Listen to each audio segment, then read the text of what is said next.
Right. Hi everyone. We've just got everyone coming in at the moment, so we'll kick off with today's webinar. So welcome back to the Next Gen's Enhancing Your 2020 Vision webinar series. For anyone who is new to Next Gen and doesn't know much about us, Next Gen is a networking group based in the Murraylands and Riverland region focused on empowering individuals and businesses through the influence of knowledge sharing. Our region has access to a wealth of knowledge and capabilities, and we want to act as a channel for individuals to be able to learn and grow from that. NextGen is an initiative of Regional Development Australia, Murraylands and Riverland, and is supported by the rural city of Murray Bridge. My name is Catherine and I am a project officer at Regional Development Australia, Murraylands and Riverlands, and I'm joined in the background by my co-host Kate Winky from the rural city of Murray Bridge and Annalise Gates from Regional Development Australia, Murraylands and Riverlands. The Enhancing Your 2020 Vision webinar series is a 4-part series we have run over the month of July. This series is focused on looking at not only what you can learn from the last 6 months, but also checking with how we can be more effective in what we do as we go forward. We have already covered effective marketing and communications with Courtney from ComShake Media and Engagement, business development and planning with Adrian from Collaborative Employment Solutions, and navigating challenges and being courageous in chaos with Alex from Move Pilates Studio, Perry from Mo Bridge News, and Beck from the Bridges Event Centre. If you did miss these webinars, they are all becoming available on our RDAMR YouTube channel for later viewing. I will show you where you can find those later this evening. Tonight's topic is on leading with influence and impact in the new era of leadership. We are joined by the ever so insightful Tamsin, Simounds and Amy Springhall from The Edge to present tonight's topic. So The Edge is a communications and leadership consultancy. Tamsin is a leadership strategist and modern psychology practitioner. And Amy is a public relations and communications strategist. And they are both the two gurus behind the influential organisation that is making tracks while working with high-profile businesses and networks. Together, they combine the power of modern psychology leadership and public relations strategy to transform mindsets and equip individuals with the tools to propel them forward and go from hidden gems to visible leaders. They both have incredibly impressive bios, including Tamsin being a certified coach and holding a long list of certifications, including diplomas in modern psychology management and leadership, and also certificates in the fundamentals of neuroscience and cognitive fitness via Harvard University. So she has also actually worked, had her work featured in Thrive Global, Smart Company, Business Chicks and Women's Agenda, which is quite impressive. And Amy also actually wears other hats as well. So Zoos SA Public Relations Manager. She does represent one of our very own Monado Safari Park and also Adelaide Zoo. So we're very excited to have you along. Amy is also a freelance writer and has written a number of publications, including, again, Women's Agenda, Business Chicks, and Broad Agenda. So we are very extremely excited to have Amy and Tamsin join us tonight and presenting on leading with influence and impact in the new era of leadership. I encourage everyone during this presentation to use the chat box below as we go. We will be monitoring it throughout and we'll try to integrate them in. Otherwise, there will be a question and answer at the end of the presentation to answer anything that we didn't get to prior. So on that note, and after giving you lovely ladies a very nice plug, I will hand it over to you to present. Wow, thank you so much for that lovely intro. Glowing report. That was lovely. Thank you. Now we're going to jump straight in because we did do a run through of this earlier today and it's a lot. So kind of hold on for the next half an hour or so. We're really excited to be here and present this info. We spent, Amy, I think most of 2019 and the start of 2020 talking about the future of work and the future of leadership. And I think you'll agree that the events of 2020 have propelled us forward now. So we're not talking about the future of work and the future of leadership anymore. We're talking about now. It's happening, it's here, whether you like it or not. Sure, there's been memes on the internet suggesting we should write off 2020, delete it, start again. And of course, it's been a hugely challenging year, so that's kind of understandable. But the best time to grow is when it's easy to contract. And the world needs individual leadership more than ever. It needs community leaders to rise up and be your best like never before. So we're really looking forward to sharing some of the strategies that we think are going to help you do just that in the new era of leadership. Now I'm going to open up or share my screen here now. We've actually got a couple of examples of leaders who have a couple of different approaches. And I want you to just notice what you notice in these two different styles of leadership. And then in the comments, let us know what you think is different. Here's number one.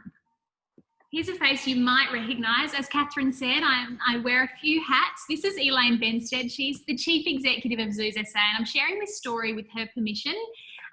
She's standing here at Adelaide Zoo, and she's got her leadership team behind her, and she's about to deliver what is probably the toughest news she's ever had to deliver in her career. She's telling the staff of almost 300 people that a vast number of them are going to be stood down effective immediately. This was before JobKeeper had been announced, and that the zoo would be closing for the first time in its 137-year history.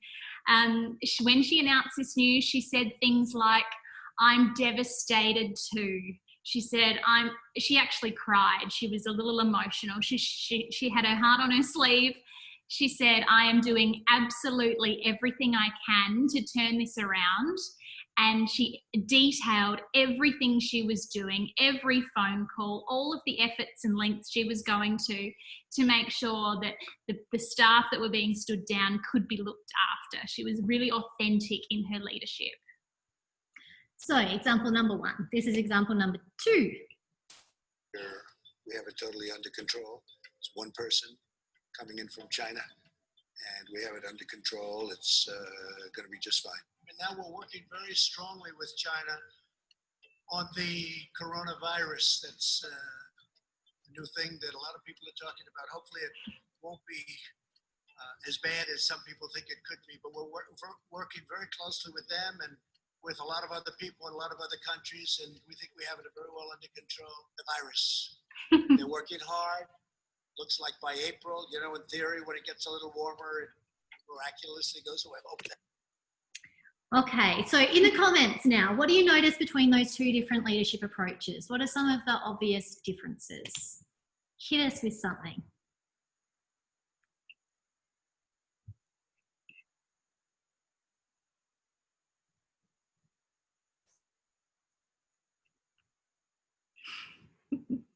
There we go. We've got one. I'm in the wrong spot. Honesty. Yeah, for sure, Chloe. What else? Authenticity versus inauthenticity. Trump is vague and doesn't provide much detail on the plan. Absolutely, Laura. A lack of empathy. You're right, Catherine. Yeah, so there's some pretty obvious differences there, I think. And, the way that Trump approaches is what we did about 10 years ago. This shift, it's not only since COVID. This has been happening for a while. What's happened this year is that it's been amplified and it's been accelerated. So what we expect from our leaders and how they communicate with us has changed. We don't expect someone now or want anyone to stand there in front of us with their arms crossed and tell us that they have everything under control and there's nothing to see here and just to go about our business because we're working our way up in the top office here. That's not what we want anymore. We want leaders who are open and honest and vulnerable. And if you go back to that slide with Elaine Benstead, you might have seen some of the feedback there coming from staff that said, Elaine, you are our rock. We are so lucky to have you leading us through this crisis. And that didn't just happen overnight. That's because she has been a really courageous leader who understands she doesn't have to have all the answers, but she just has to be open and honest with her staff and with the people she's trying to lead. The second shift is a shift from exclusivity to secrecy. So Trump's saying, there's nothing to see here, don't worry. Information is shared on a need-to-know basis. That's a really old way of thinking, an old way of leading, because contrary to the way it happened in the past, that actually sharing more information and being transparent actually reduces panic and builds trust, because we know when there's silence, people assume the worst. So you want to fill that vacuum and actually earn respect from people by pulling back the curtains on what's actually going on. Leaders another thing we want from leaders is we want them to communicate through uncertainty. So the previous school of thought was that people would go, oh, well, we don't know the answers yet, so we won't say anything. Now we want leaders who will communicate every step of the way and manage and guide us through the process. We also no longer want emotionless leadership. You know, Trump, he's pretty wooden in his style, I guess, sometimes. We want leaders who bring their whole selves to work. People have emotional needs, and that's how we connect with people. We connect with them emotionally. We build that connection through emotion. So we want leaders who are able to bring their human side. Yeah. So we're saying now the future of work has arrived. Technology has accelerated this process for us. It's changed the way that we expect to be led. It changed the way we expect to have access to information. And the question is, are you ready for it? And that's not a rhetorical question. We like to set up all of our webinars or our presentations with the opportunity for you to really get your head in the game here with an assessment of where are you at.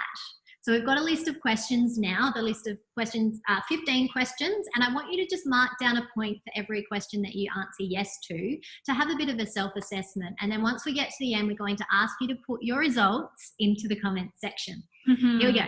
Question 1, who I am at work and who I am in my personal life align well.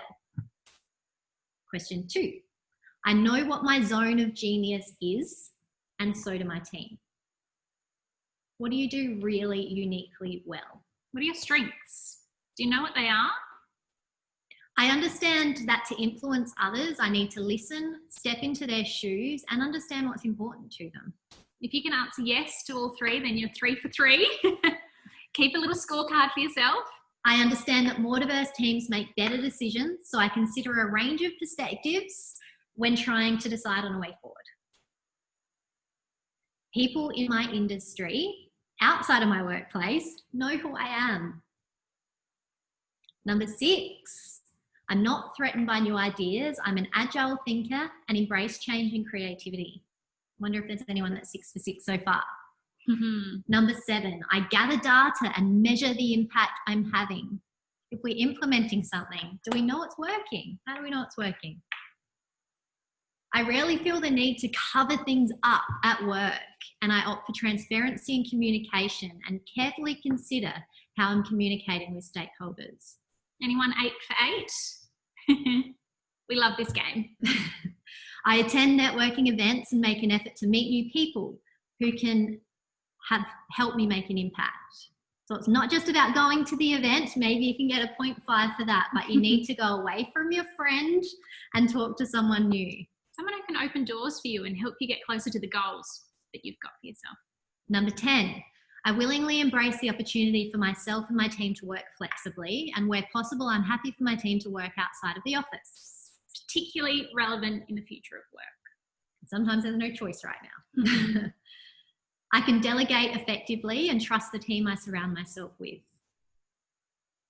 Number 12, I'm strategic with my time, and I know the difference between busy work and strategic, impactful work. That one's a game changer. A lot of people are busy being busy and are very active, but are you actually making an impact? I'm confident in speaking up in the workplace and sharing my point of view. That was 13. 2 more. Number 14, I have a toolkit of tried and tested techniques to manage my mindset and self-doubt. Now that is also a game changer. Important one. Number 15, I'm sought after for my opinion and regularly share it externally through speaking at conferences and writing. Fun one. Did anyone get 15 out of 15? Pop your score in the comments. If you got 15, thanks for coming. We'll see you next time. Come on. Pop your score in the comments. We'd love to know how you went. 10 out of 15. 10, well done, Laura. 7. Well done. Great. This is 9. good stuff. 9.5. Love it. We've got some leaders here that are pretty well ready for the future of work. Love it. So what we're going to do throughout this presentation is share with you some of the key shifts that are going to take you from where you are now to where you need to be future fit, to be ready for the now of work.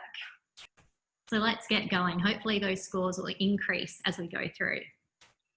Shift 1, you don't need a title to be a leader. So if you're watching this going, well, I don't identify as a leader. I'm not a leader of my organisation. I'm just a cog in the machine. Then I want you to kind of delete that thought from your brain right now, because regardless of your job, regardless of your position, your current circumstances, we all have the ability to show leadership every day.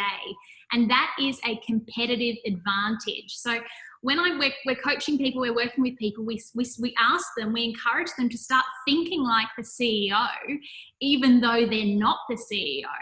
The most common way people actually give up their power is by thinking they don't have any. Alice Walker said that. It's a really famous quote. So start assuming and start operating as if you are a leader, and that is going to be a game changer for your career. And if you haven't already, read the book, The Leader Who Had No Title by leadership guru Robin Sharma. It's excellent. Totally recommend it. So a way you can start to lean into that is just begin to understand, who are you as a leader? Without the title, you don't need it. What is your unique leadership identity? What are your strengths? What are you here to change? What are you here to create and do? What do you stand for? What do you stand against? And I'm just going to play this little clip here by Warren Buffett. Yeah, well, one thing I will tell you that I didn't realize when I was getting out of school is how much the unusual person will jump out at you. I mean, you know, and it isn't because they got 200 IQs or anything like that. It's really because just how they behave, you know, what they bring, the energy they bring, the commitment they bring, the quality of how they do things, how they treat the people around them, all kinds of things. But you will jump out much more than you might anticipate. One of the things you would want to be sure to do. So this is the richest man in the world telling us that the most unusual person wins. And yet we see so many people who are doing their utmost best to try and just fit in. We see how things have done before, we see how the leaders before us have operated, and we think we just need to continue to model the same thing. That doesn't stand anymore, and it's not a fulfilling or enjoyable or impactful way to go about your business or to go about your career.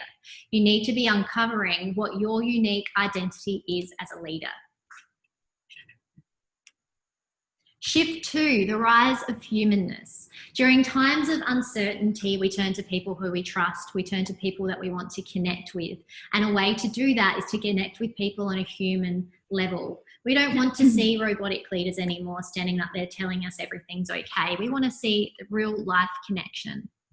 There's no better example of this than Jacinda Ardern. So here's a clip that's become pretty famous. She's just put her daughter Neve to bed and she's in her trackies and she's just jumped on a Facebook Live to answer some questions about COVID-19 and how they're responding in New Zealand. She's showing her human qualities here. She's relatable and she's likable. And the reason is many of us just done the same thing. We've just put kids to bed. We're dealing with family issues. This makes her really likable and effective as a leader because she's showing us this new model of leadership, which is that being a human being and a leader are compatible. We're seeing a flattening of the hierarchy now. We're seeing a collaborative approach, and we want our leaders to be approachable, people that we can connect with on a human level, and what a beautiful way to do that. And it's not all just about the words that we say. We can see some pretty clear images here that elicit two really different emotional responses from our PM. Now, I won't go too much into the story behind these, but what you can see there is, so according to Albert Moravian in his book Silent Messages, he says that 90% of communication is in our body language. It's in more than the words that we say. And that's what I'm trying to get out here in my stammering. You can see, right, he's communicating us in rating there without even saying a word, because 90% of what we say is coming from our body language. So if you think about it now, if we're working more remotely, this is why video is becoming so powerful and a very quick way to build rapport, because we're able to use that body language. We're able to communicate through the way that we're showing up what our message is, and it's really important. So when you're going to a networking event, when you're showing up at work, when you're speaking at something like this, your body language is sending hidden messages to the audience. So just be yourself.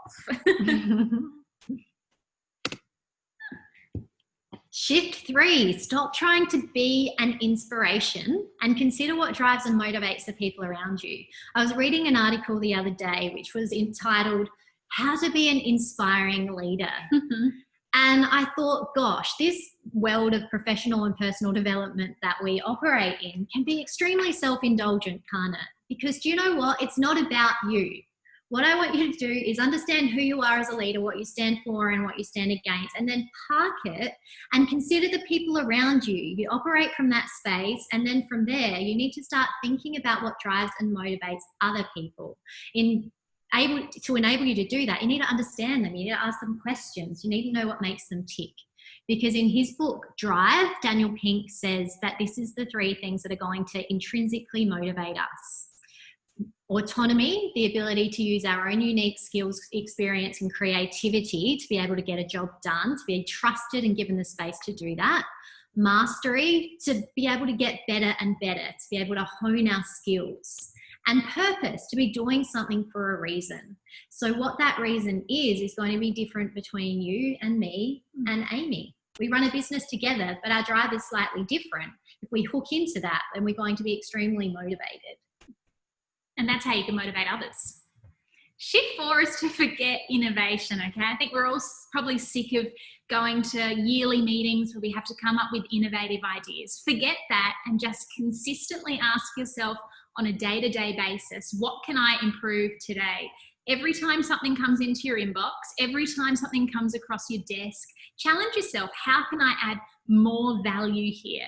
The people that do that, the people that think like that, they are the influential and impactful leaders that are going to get ahead, that are going to get access to opportunities because they made themselves really valuable by challenging the status quo and just asking themselves, what can I improve? So there's ways that we can continually innovate and grow, and there's some frameworks around it. And this is the CEO of Atlassian, and they do this obviously remarkably well. They're one of Australia's fastest growing software companies. They are a massive global business now, extremely successful. And I wanted to talk about them today because they implement this particular framework really well. So this isn't just a concept anymore. It's something that you can actually use. So we talk about wanting to be agile and we want to be innovative, but the thing with wanting to adapt an agile culture or an agile mindset is that it takes a long time, right? In order to shift mindsets, you're going to have to fundamentally shift the underlying culture of your organization. But to adapt a Scrum approach is a framework you can literally go out and implement tomorrow. So this revolves around short iterative cycles or sprints that allow you to shift often, reprioritize easily, and constantly improve. I'm not going to go into the framework because we just don't have time, but I'm going to tell you to write it down, to Google Atlassian Scrum, and they've got all of the information on how to implement it in your workplace. So if you want to start adapting to change really quickly and adopting an agile mindset without having to change your organizational culture from the ground up, then have a go.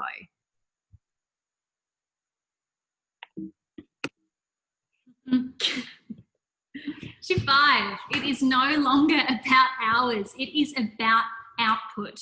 I'm going to challenge you here. It has never been easier to be busy, right? It's never been easier to spend the best hours of the day doing email, looking at your phone, responding to other people's demands. But it's no longer about that. It's about output and impact. So think about this. You actually can't be distracted and busy and doing active work that doesn't actually move the needle while doing epic, impactful work. You can't do those two things at the same time. So what's it going to be? We want people, the leaders we work with, we want them to be focusing on output and impact, not hours. This is a shift that we're seeing across the globe.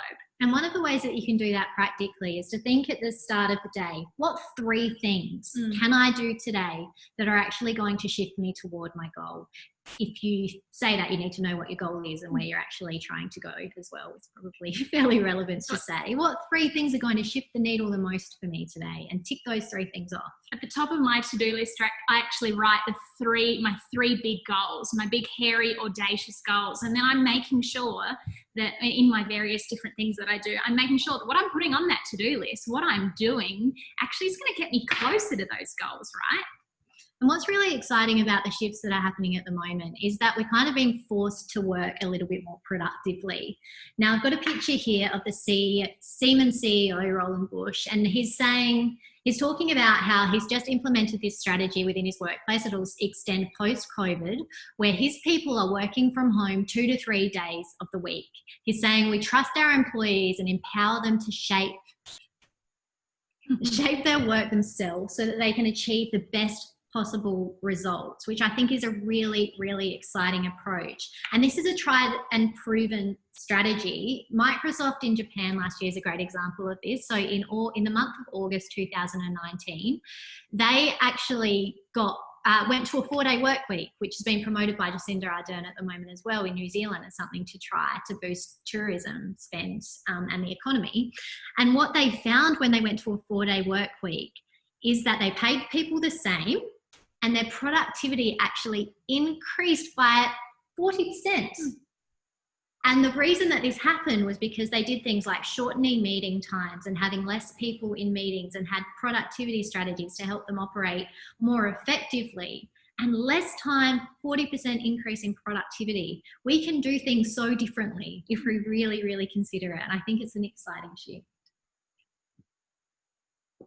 Shift 6, immerse yourself in a topic and become a specialist. It can be pretty easy to focus as a generalist and want to become all things to all people. Oh, Laura's about to drop 4 days instead of 5. Strongly agree. Awesome. That I'll be more productive. Nice work. That's great to hear. Yeah, so become a specialist. We kind of want to be all things to all people, and I'm sure that you can relate to that as well. And we're better off becoming a specialist because it's a gig economy now. So people are wanting to find something that needs to be done, and then they're going to find the person who can do that particular thing. And if you're not known for anything in particular, then you're probably not going to get tapped on the shoulder as that person. So what is it that you would lean into if there was to be one thing? You know, so if the CEO of your organization is thinking about having to make layoffs, then if you've got an edge, if you are uniquely valuable to the organization because you've carved out this personal brand as someone who brings this value, then they're much more likely to keep you around. And that doesn't just happen. You need to start communicating that and sharing your expertise. There's actually no better example of this than Brené Brown, I think. Everyone's probably heard of her. She's written many books. She talks about shame, vulnerability, trust in workplaces. And she's built a global profile as someone who's an expert on those topics. If she'd just been a generalist and talked perhaps about human behaviour, then she would have blended into that sea of sameness, all those other people that talk about that topic, and she wouldn't have stood out. But instead, she's known as an expert in this field. So when a CFO of a company rings and says, we want you to come and talk to us and we're going to pay you lots of money to give us a talk about how we can improve our fourth quarter results, she says, no, I'm going to come, and yes, you're going to pay me a lot of money, but I'm going to come and talk to you about why a lack of culture of vulnerability, why there's not enough vulnerability here, and how that is leading to your poor fourth quarter results. So the magic is in honing in on some expertise and becoming known for something. And a way to uncover that pretty quickly, we do exercise in some of our workshops where we say your boss walks in and there's 10 people around a table and he or she says to you, you have 60 seconds to let me know why I'm going to keep you. There's only going to be 3 people left in this room after I leave. If you had, say, 30 seconds to give your unique value, what would you be talking about? What would be your thing that they need to keep you around for? You can't say you're experienced, because everyone who's been in the workforce for 5-10 years is. You can't say you're friendly, because that doesn't actually help. It's nice. It's not. You've got to get your own. What do you uniquely bring? That's the thing that'll give you an edge. Shift 7, be an infinite learner. It's the ultimate competitive advantage. We all have so much information at our fingertips now, and that information is changing at such a rapid rate that it's almost impossible to keep up, but it's definitely impossible to keep up if you let yourself stop learning, if you let yourself stop being curious about the world around you. The people that have been in their roles for 20 years or so are going to know less about a lot of things than the new people that are coming through. That's the nature of the world that we're living in now. So you need to be willing to learn things from other people. You need to be willing to be curious about the world. And you need to be taking in some content, podcasts, books, really interesting stuff that's at your fingertips. You need to be setting aside some time to develop your skills, to develop your experience. This is Toby Pierce. The reason that I have a picture of him here, he is very proudly SA-based and the co-founder and CEO of Sweat, a global fitness company, and he is quite a remarkable leader. I'm connected with the operations manager of Sweat, and I had a conversation with him. How does he operate? I'm so fascinated to see how this team is led. And apparently he reads hundreds of books a year. This guy is just this intense consumer of knowledge and information. And in order to understand and connect his team, he learns as much as he can about what they're doing, not to learn more than them because they're the specialists, but just so that he can begin to understand. He just has this hunger and thirst for as much knowledge as he can possibly get. And it's obviously working quite well for him. And that is going to inoculate or safeguard him and Kayla Itzinas, their brand, from disruption. How are people going to keep up when he is just voraciously consuming all of this learning? It's his competitive advantage, and it can be yours too. Shift 8, communicate openly, regularly, and just say something. Let's go to another.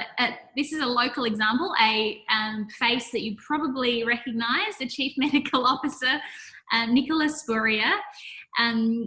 She is really showing us in the last few months what effective communication looks like in 2020 and how leaders, influential leaders, communicate. She shows up daily to a press conference because she knows that's really important to earn the public's trust and to be transparent. She's really authentic in the way she communicates. She wears quirky dresses. She's herself. She tells stories. She talked about her son when he had to go into quarantine.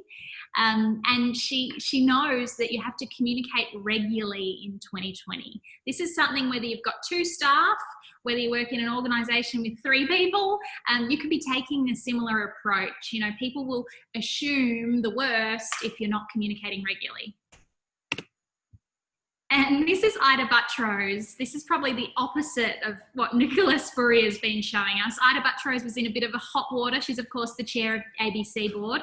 She was in a bit of hot water last week when she had a bit of a crack at millennials at a private function. Those comments were then linked to the media. She said that millennials are demanding transparency, that they need hugs, they need constant reassurance. And what we would say to Ita is, yes, that's right, because new power dynamics have disrupted the way we consume information. I mean, I can pick up my phone now and order an Uber. Well, I can't because I'm in Strathalbyn and we can't get Uber here, which you guys would understand. But I can, if I was in town, I could order an Uber and have all the information at my fingertips about that driver. So it makes sense that in the world now we expect information and we expect that information at our fingertips. So I'd say to Ita, Yes, we want authenticity, and your job as a leader is to share that. Yes, you want transparency, and your job as a leader is to share that information regularly rather than complain about it. Laura, so rough, and God forbid we recognise emotions. Totally agree. I know. Such an old school approach. Mm. Now, we like to kind of give you lots of tools and techniques that you can take away and use, and this is one of them that we actually use with some of the larger organisations that we deal with creating their internal or external communication. So you're welcome to take a photo of this template. We can probably send it by email afterwards. But when you're communicating, you want to start thinking about your audience and the state they're in. Where are they at now? Rather than just, this is what I want to tell you. Mm-hmm. And this is how you're going to communicate effectively. So where are they at now? What are they thinking? What do they want? What do they need? What are they emotionally feeling and experiencing? What's their desired state? What do you want them to be saying outwardly after you communicate with them? What do you want them to be feeling and doing differently? And then what are their potential objections? So what might they come back with after you communicate your message and object to? And you can answer all of that in your messaging. What's going to take my audience from current state to desired state? What do I need to say to get them there? And it's a really fun, dynamic way of communicating. So have a crack at that. I'd argue this is what Jacinda does. This is what Elaine from the zoo is doing. This is not the approach that Trump takes. Yeah. Surround yourself with a powerful and diverse network. Shift 9. We can very quickly put ourselves in an echo chamber where we are surrounding ourselves with people who think the way that we do, who experience life in the way that we do, who have similar upbringings and backgrounds. And that can be a nice conversation. It's a nice, safe place to play, but it's not a place where we innovate and grow. We need to be throwing in some different perspectives in order to freshen things up, in order to consider a new approach and to be challenged in our thinking. This is a great example of that. So this is Holly Ransom and obviously Barack Obama there. Holly Ransom's from Australia. She's from WA. She's just 30, possibly. And she has had this remarkable career and all these remarkable opportunities. I actually had the pleasure of meeting her a few years ago. And one of the things that really hit me that she said was that she started expanding her network with this one simple premise. And that was to have 50 coffees a year. So she would just invite someone for coffee every week, someone different, just to have a chat, to learn from them, to connect with them, to see how she can add value to them. And that's how she's grown this remarkable career to get herself to the point where she was the first and youngest female to be appointed to an AFL team's board. She's on the Port Adelaide board. And she's been invited to and chosen specifically to interview Barack Obama. She has just got She's won more awards than we can mention. Yeah. She's studying at Harvard. She got a scholarship to go to Harvard. Tremendous opportunity. And this is just from not being afraid to ask to connect with somebody. And you don't go from kind of keeping a low profile to interviewing Barack Obama, right, on a global stage. You have to start having those coffees, building those strategic relationships to get to this point where she is as now a influential leader. So I wonder if you can set yourself a similar challenge. Maybe it's not 50 coffees for you. Maybe it's 10. And when you're choosing who you're going to have coffee with, how about you consider that echo chamber that you might be stuck in at the moment? Who can I choose to reach out to that sees the world very differently to me, and really stretch yourself in that way? The leaders we work with who are influential and they're going places, they have this approach to networking. So they think, who am I trying to influence here? So it's not just having coffees for coffee's sake, right? Who can help me open doors so I can get closer to the impact I want to have? They develop a wish list of contacts. So one of the leaders we work with, he has a list of Adelaide's top 100 most influential people in his eyes, and he is working through that list. How can I add value to each of these people? Because influential leaders understand that the currency of networking is giving something to people. It's being generous, and then you get something back. It's not actually spamming people and asking for what you want. It's earning their attention, because people are human beings. No one wants to be spammed and asked for things, but we do want to connect with other human beings, and we love to help others because it feels really good to help. Shift 10, this is my favorite.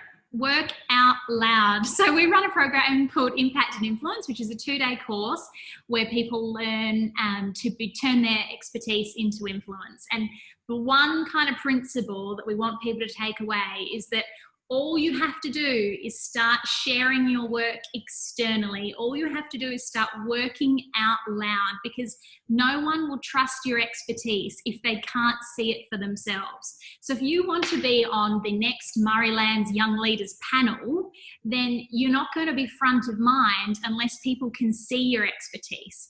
Most people keep their heads down, they work really hard, and they think one day someone's going to tap them on the shoulder and say, oh, would you give a TED talk on a stage now? You've worked really hard. It doesn't work like that. That's a really old school way of thinking. The people that get access to opportunities, that get invited to write books, go on podcasts, apply for amazing positions, they're sharing their work externally. Because what matters is actually how people perceive your work. People think that performance is what matters. If I'm really good at my job, then that's all that matters. But really, that performance only accounts for 10% of career success. Exposure and image account for the other 90%. So it's how people perceive your work that matters. Sure, you need to be good at it to get in the door, to get the job, but to get that promotion, to get high impact in your career, you need to be seen to be good at it. And that's different from just being good at it. Here's an example of the way you can start to do that. This is Bridget. She's an author, a HR leader. She has a huge audience on LinkedIn. And she says here she made 2 mistakes when she started using LinkedIn. Firstly, that she only connected with a few people that she knew. That's silly. Don't do that. The mistake number 2 was that she wasn't active, she didn't connect with anyone, and she didn't actually give back to other people or network. That's kind of like going to a networking function somewhere and then standing in the corner with your back to people, right? She said when she started to actually connect with people on the platform, reach out, comment, engage, she went from 0 followers to 2 million followers. So that's one change you can all make today, is just to go from LinkedIn lurker, someone who just maybe likes a few other people's posts, to actually start engaging. The other thing she does is share stories. On the right-hand side here, she's sharing a story about an employee. She's just working out loud. She's telling everyone what's going on for her through work in her job. Because chances are other people are going through that as well, or other people are interested in that. And you can see there she's got over 6,000 comments. So share your expertise externally, help others. It's actually pretty simple. Simple, but not easy. So I've said here, be courageous enough to abandon the past. The things that we're asking you to do here are not necessarily easy, and in fact they can be a little bit scary. And whenever we're entering the unknown, whenever we're entering the possibility where someone's going to disagree what we've got to say, it can be a little bit scary. And this is what happens in the brain. So when we are confronted with a situation where we're afraid of standing out, or afraid of getting shut down, or afraid of change or the future or the unknown, what happens is the energy goes from the prefrontal cortex, which is kind of the executive CEO functioning of our brain and what makes us human and able to think critically about things. It goes from there to the oldest, most ancient part of our brain, the limbic system, or the amygdala, the reptilian brain, which really just wants to keep us alive. It's responsible for that fight, flight response and emotional processing. And essentially from that place, we lose the ability to think. We are essentially just remembering. We're rehashing over old thoughts about maybe I'm not good enough. Maybe I don't know enough about this. What if this happens? What if that happens? What if this person says this? And this is where we get stuck and we're unable to move forward and achieve the things that we really want to achieve. So we're just going to give you a few shifts that we want you to start operating from to allow you to move forward. And because influential thought leaders also think differently. So what we're asking you to do now is to let go of what will people think of me and start cultivating who will benefit from me sharing. I'm going to go back to what I said right at the start. It's not about you. Stop worrying about yourself and start thinking about those people who need you to step up and start sharing what you know. So every time that thought pops into your head, oh my gosh, what are people going to think of me? Switch it change that mental soundtrack to who will benefit from me sharing. Letting go of perfectionism and cultivating action. You just need to start taking those steps. Action beats perfectionism or perfection every time. Done is better than perfect. And this is how you learn. Letting go of the need for certainty and cultivating knowing that you're going to succeed or you learn. Either you're going to win or you're going to find out something new that you didn't know before. You're going to be gathering useful data along the way. Letting go of comparison and cultivating courage and creativity. Letting go of self-doubt and scarcity and focusing on your strengths. We had an example recently where one of our clients rang me and she said she had this opportunity of this job that she'd had her eye on. She got a phone call about it and she started pointing out all of the gaps that she had and all of the things that she does poorly. This is something that we naturally do so well. So start thinking about what is it that I do uniquely well. If someone's going to be tapping me on the shoulder for something, what's it going to be for?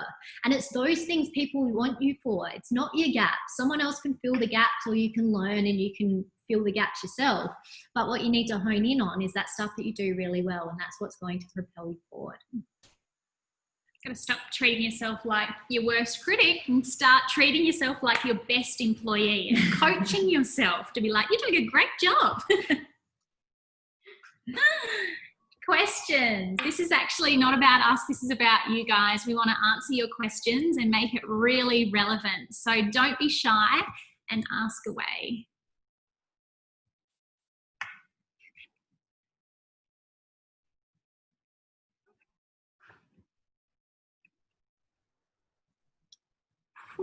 Do we have a podcast that we recommend?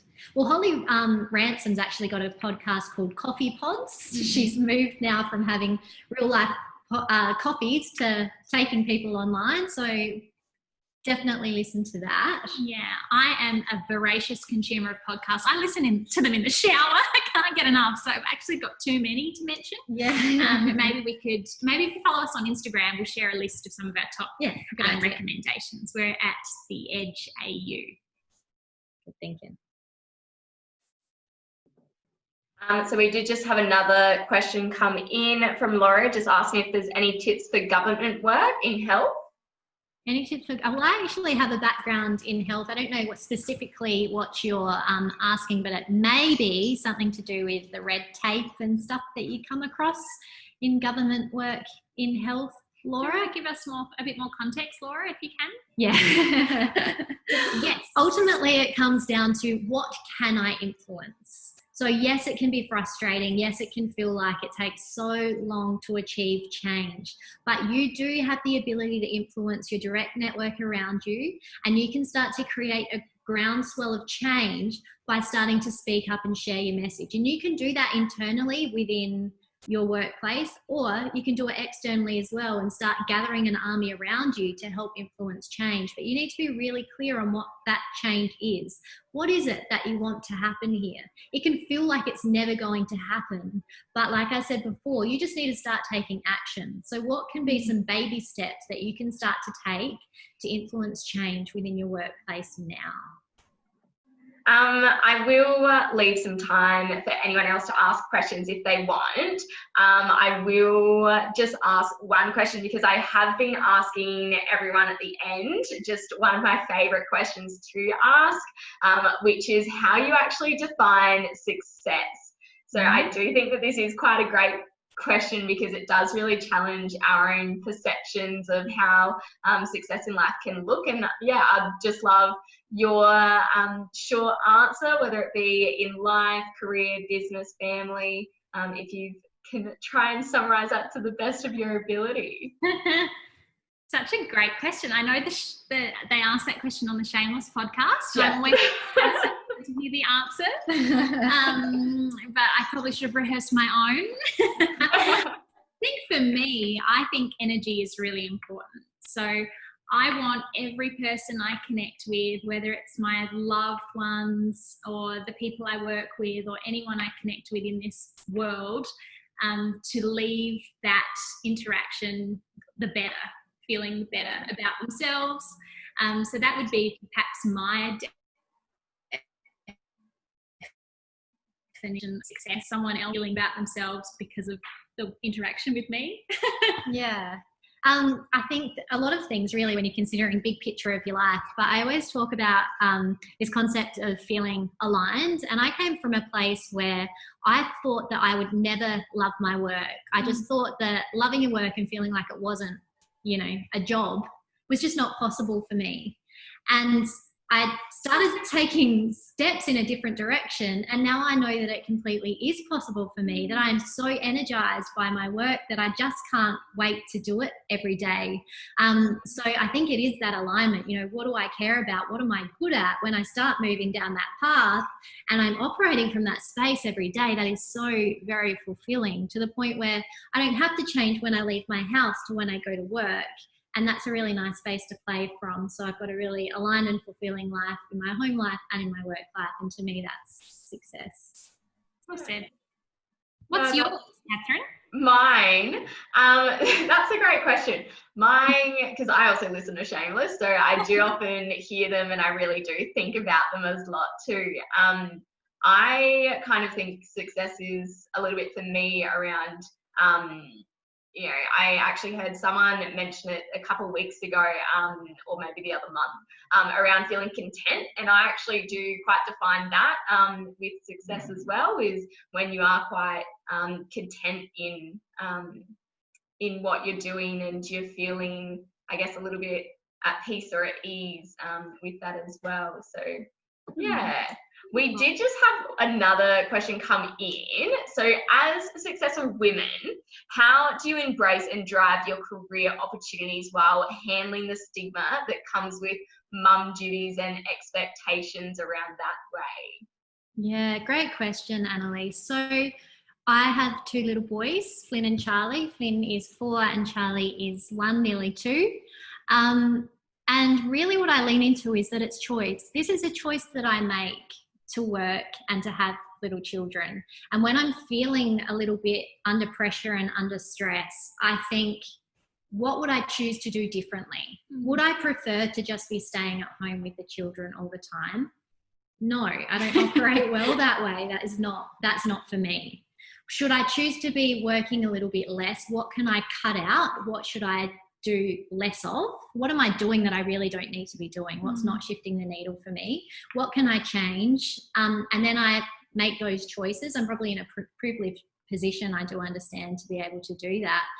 But because I am so clear on what's important to me and where I want my energy to go and what I'm trying to achieve and what I want my parenting to look like, how much I want to be there for my children, then I'm not influenced so much externally, because I'm really clear on what I want, because I know myself quite well. So other people can make their own decisions and their comments about how they want to operate, and it doesn't affect me so much. Sometimes it does, but that's just a sign to me that I need to assess where I'm at and I need to change something. So if I'm feeling the mum guilt, I know it's because something's off and something needs to change, or I just need to reframe it to myself. Would I choose to do something differently?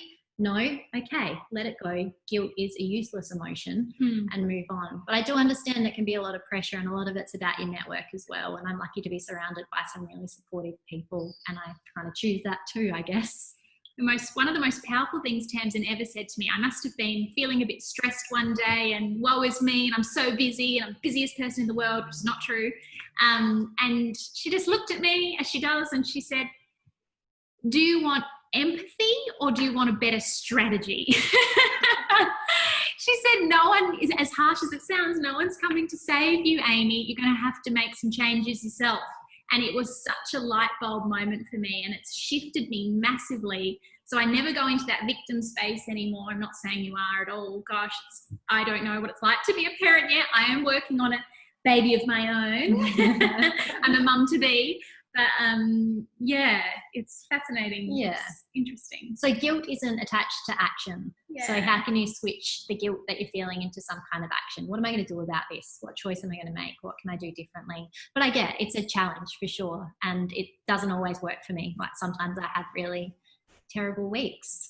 And that's when you do need to ask yourself questions about what you're doing. You know, okay, I've got 3 busy weeks coming up. How can I make sure I've got more space in the 4th? Yeah, that's great. We do just have one other question and then we will wrap it up because we are coming to time. So our last question is just around any tips regarding being deployed for a different job and how to deal with that kind of change and challenge in your life. I guess it depends, Kate. Is it a job that's aligned with where you want to go? Is it a step in the right direction for you? And if not, if it's something that you've just been handed, how can you shift your perspective on it to find out what are the opportunities within that role, I guess, and what can you learn from that? What are the new skills that you're going to gather? Again, without much more information than that. That's probably what I would say, is just what's your perspective. And if you have been redeployed, you know, having a conversation with your manager, with your new boss potentially about, you know, where you want to be. They're not mind readers, and often the managers and leaders are waiting for you to kind of communicate to them what you want, and you're waiting for them to give you opportunities. So it's just having a really open relationship and being open in your communication to say, okay, I'm in a new role. This is what I think success looks like. This is what I would like to achieve, and making sure that they're on board too. Just having a conversation about it. I think they'll really respect that. Yeah, don't be afraid to ask. We see that so often. Yeah. No one's going to advocate for you. You've got to do it yourself. Beautiful. Conversation. Well, go girl. Thank you so much, Tamsin and Amy, for those incredible insights tonight. It is such a great way to end our Enhancing Your 2020 Vision series. Such valuable insights, which we really do appreciate. If you have missed our other webinars for the series, you can find them on YouTube. So all you have to do is just search up Regional Development Australia, Murraylands and Riverlands. Nice and long name. Search us up, you'll find our organisational channel, and we've created a playlist in there. So thank you all to our attendees for coming along tonight. I think it is safe to say that we've all gained something out of tonight's discussion, because that has been fantastic. We encourage everyone to give us a follow on Facebook and Instagram, or sign up to our e-blast as well for more information on what NextGen will do next. If there is something that you want to see us do, then please send us a message. NextGen is here to help you all grow, develop and empower yourself, and we want to know your feedback and the best way that we can do this. So that is all from me for now, and yeah, thank you again, Tamsin and Amy. We appreciate your time tonight, and we'll see you all again next time, hopefully. And can we say thank you to you, Catherine? You know, I know this is an initiative of the RDA and Murray Bridge Council as well, but these things don't happen without passionate people. So such a credit to you for driving this initiative forward, and the rest of the NextGen team. And thank you so much for having us, and keep up the excellent work. Thank you. All right, see you all next time.